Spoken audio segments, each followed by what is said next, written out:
We first met when I filmed you doing the Bishop seminar, and I think at the time it was just very like, hi, nice to meet you. And we kind of started to have more of this dialogue, and I slowly started to figure out more about you. And I think like the one thing that stood out for me personally, I think at the time you were going for your pilot's license. I was like, oh wow, this guy's a great tattoo artist and he flies. Then I figured out about the jiu-jitsu. Then I figured out about the climbing. And I think even since then, you've probably picked up 3 more hobbies.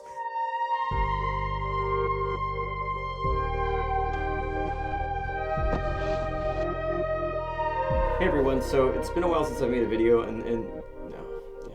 Talk to me a little bit about those hobbies that you do have, current and old. Currently, I do a lot of skydiving. That probably takes about 80% of my free time. As far as past goes, like you said, I started off 2018 getting my pilot's license, and then I used to do jiu-jitsu 2010. I started doing jiu-jitsu. I used to train under a guy named BJ Penn that was huge at the time, and yeah, I've had a lot of interests. I used to do competitive shooting like IDPA, and I just really liked. I just really like learning. I always get made fun of because the room's like basically empty. It just like stores all my shit, but I'll probably turn this into a studio this year. But yeah, I just have all my gis, which I also haven't been using. All my climbing stuff. I have a life vest for when I go flying to Catalina, and then yeah, that's pretty much it. Just you see some boxing gloves. Yeah, boxing gloves, like Muay Thai pads and stuff like that, but I haven't used those in a while either. I mean, like, that's the thing when you have so many different hobbies, like, you're always going to kind of give and take from them. And I'd say for the last 6-7 months, the only thing I've been doing is skydiving, so all this stuff has just been kind of like sitting around. What would you say is like a typical, day in the life for you nowadays? Wake up early, feed the pups, have my coffee, and then I'll get ready for my client if I'm working. And then if I'm working, I usually don't do much unless it's like a Tuesday or Thursday. I'll go dancing. At the end of the night, I'll go dancing. Friday, Saturday, Sunday, and Monday usually are skydiving days. And then I'll come back and celebrate not dying by having a drink at the bar, and then come home with the pups. We'll go pie. Yeah.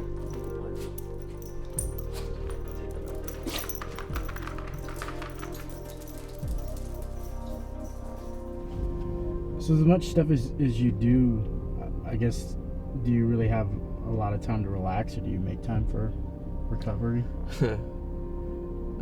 I don't do good at relaxing. Like, I don't know, like, it's weird. I think 'cause of, like, the ADHD, like, it's hard to sit in one spot for too long if I'm not doing something. So even if I'm at home relaxing, I'm like, I have a TV show on while I'm listening to YouTube, while I have the Alexa playing some type of, like, music or something like that. So yeah, I don't really do a lot of relaxing. I think for me, the relaxation I get is when I'm doing the stuff that I really like doing. I think that's the relaxation for me. My mind's kind of everywhere. I have like a really bad ADHD, and the one thing about my hobbies is they all kind of require my entire attention, and that's kind of where I find my like peace or focus is. I can't really like get sidetracked if I'm jumping out of a plane or shooting at things or climbing something 100 feet high. Like, yeah, I just can't allow myself to get sidetracked. So I think once I realized that those types of things were the ones that found that peace for me, I just kind of tried to find every single one.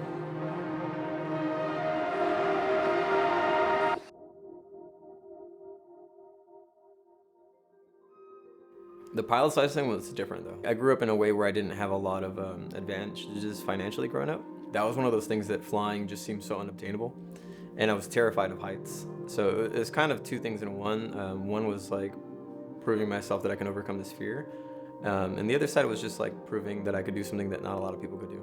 I'll always remember my orientation when I got my pilot's license. It was me and like 10 other people in this orientation. And basically at least 8 of the other people were like rich white dudes. So like to have the Brown high school, dropout kind of felt nice. And I think that was a big part of, getting my license. It was just proving to myself and to anyone that doubted, that I could accomplish the things that, most people probably wouldn't have thought I could. You just mentioned the high school dropout. Do you think any of that has maybe left a little bit of a chip on your shoulder to accomplish some of these things that you have done?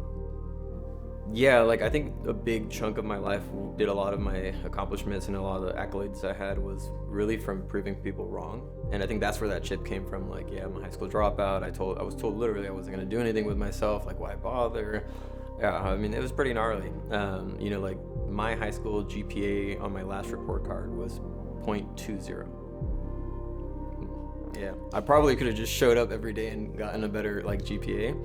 Yeah, but 0.20. And at some point I just gave up. I just stopped like going. I don't think I was ever like super proud of it. It was more just like it was what it was, and I wanted to like show what I could accomplish anyways. But at a certain point it wasn't about that anymore. At a certain point it's more about like just testing myself. Yeah, I've left that behind, and it was a big part of my success, but it wasn't a big part of my happiness.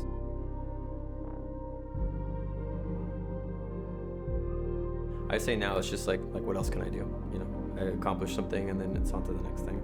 I try not to let go of the things I accomplish, and it seems like that. It might seem to other people like I'm fickle, but to me it's just I love so many things. It's hard to like do one thing only when there's so many amazing things to learn.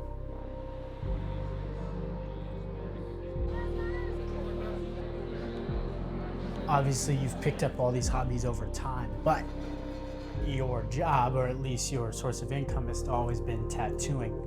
Is that purely an income thing because you can make a living doing that, or is that kind of first passion always kind of there? The funny thing about that is I'm always going to be a tattooer first. At one point I found myself striving so much of my life to be the best I could be that I hit this point where I was like, I'm burnt out, I'm tired, I love this job more than anything, and I'll always be, like I said, back to what I said, a tattooer before anything. Yeah, like I can't see myself not being a tattoo artist. But I also remembered that I worked hard to accomplish something, and I worked hard so I could afford to do things, and now I can. And so like, yeah, I think to some people nowadays, they see me working a little bit less than them or a lot less than them, or they see me doing all these other things that like I'm obviously passionate about. So some people might assume that I'm obviously not as passionate about my job, but no, I mean, it's quite the opposite. Like I appreciate my job so much more every time I do one of these different hobbies or, ventures, because I wouldn't be able to have done it without it. So is tattooing a means to an end? No, it's definitely, it's who I am. It's a lifestyle. Does it get me, like the finances and the freedom? Yeah, for sure. But that's why I wanted to be a tattooer, was so I could do these things. And I don't think they have to be one or the other. I don't think it has to be you're either a tattoo artist and that's all you do, and if you do anything else, you must not care. And I don't think that you also have to just do everything and not care about tattooing. I think that I have a very close connection between both sides of my life, and I'm very passionate about tattooing, and I'll never be content with my tattoo work. Like I'm very happy with the tattoo that I did, the last one and the one before that, but if it was a means to an end, I would have stopped trying to get better, and that's probably something I'll never do. A lot of the conversations that we have to do with doing right by the tattoo industry and doing right by the tattoo culture. That is a huge thing, I know, for you. Why is that the case? Because I'm fortunate enough to be in it. I proved my worth at a certain point. I started tattooing about 12 years ago, and I started to break into the tattoo world 15 years ago. I came in at a time it was very difficult to get in, and no one wanted to teach you anything. I earned my way into it. I worked hard. I worked 6 days a week, open to close, like a lot of those days. I paid my dues in a way where it means something to me. My connection with tattooing is very historical in the way that like I managed to get some of that history that generation left behind, and that made me appreciate it very uniquely. It's really important to not shit on your history. I think it's really important to not shit on, like I said earlier, the shoulders that we stand on. I don't have to like kiss anyone's ass. I don't have to pretend like certain things that were part of the past were all perfect, But at the end of the day, like the tattoo industry means a lot to me. And it isn't about caring about what other people think about me. It's caring what the industry stands for to me. And that's taking someone like me that is a high school dropout, taking someone like me that didn't have any direction, that for some reason never like work a regular job, before I either quit or I got fired or whatever the case might have been, and giving me what I needed, which was like a life. Like literally, like my entire life is owed to tattooing. Everything I have, like this shop, my cars, my pilot's license, my skydiving license, anything, it's all owed to tattooing. So yeah, I mean, like it's special to me.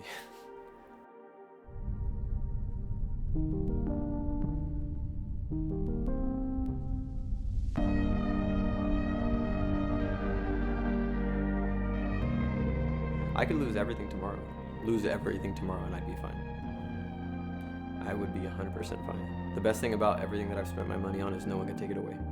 No one can unteach me how to fly a plane. No one can unteach me how to save someone's life with all the medical courses I've done. No one can unteach me how to take care of myself. Like, you can't take that shit away. You can take my car away, you can take my house away, you can take whatever it is you want away, but like, that's mine. So it's like, yeah, like, I'll be fine if I lose everything tomorrow. And that's a powerful way to move forward in life, I think.